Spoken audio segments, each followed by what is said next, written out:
I'm still under the influence and on a high from an amazing, incredible Shabbos that we had here in Santa Fe.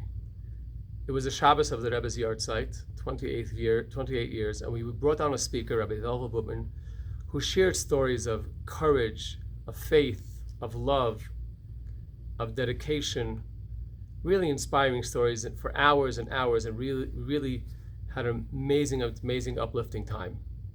Before Shabbat, I took Rabbi Butman around town. Went downtown to visit some stores, to put on tefillin with people, share a word or two about the Torah reading, share a word about Shabbat, invite them to the event. And we ended up in the Anasazi Hotel. Some of you know that the Anasazi Hotel is owned by a dear friend who is has underwritten the naming of the Chabad Center. And I visit there quite often. And we were sitting around next to the bar, and a man walks in. We'll call him Mark. Mark walks in. He's looking for a place at the bar. There's no place at the bar. He comes to our table, a standing table, and we start engaging with him. It turns out he's Jewish, from New York. He used to own a marketing firm on Madison Avenue. And we start chatting with him and inviting him. And of course, we have our tefillin with us, and we're asking him, would you like to put on tefillin? He says, absolutely not. Mark, tefillin takes 2 minutes, important ritual right here. It's a very special day. I'm not putting on tefillin. He has been traumatized since his Bar Mitzvah. The story is that he had his lavish Bar Mitzvah many years ago, 66 years ago. He prepared for it for a couple of years, studying, reading, and finally the day came, and he came to read his Haftorah in the synagogue, and he gets up there, and people are not paying attention. People are talking while he's reading the Haftorah. He was very hurt. The rabbi gets up there and asks him, gentlemen, please listen. The boy has been spending so much time preparing for this special day. Yet he lost it. He was really devastated by this experience, and he hasn't visited a synagogue or engaged in Jewish life. He would not put on tefillin. Trying to negotiate for some time, we bid him farewell, and we gave him a flyer to come to the event that evening. A few hours later, Mark shows up to the synagogue, to Chabad.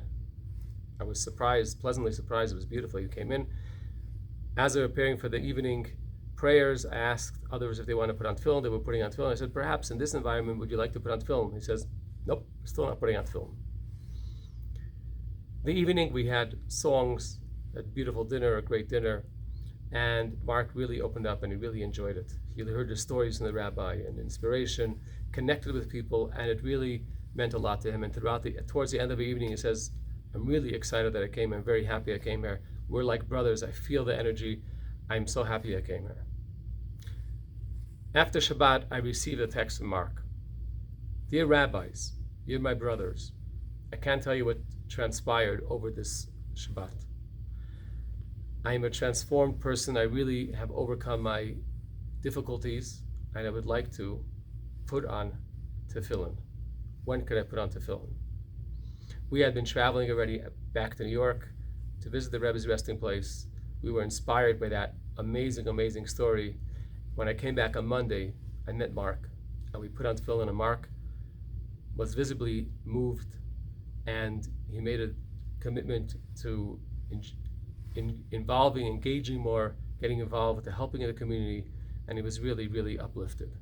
I can't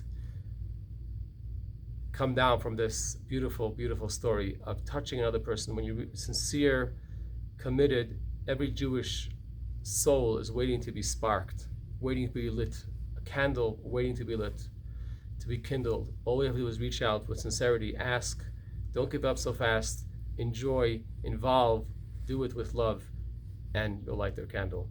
Shabbat Shalom.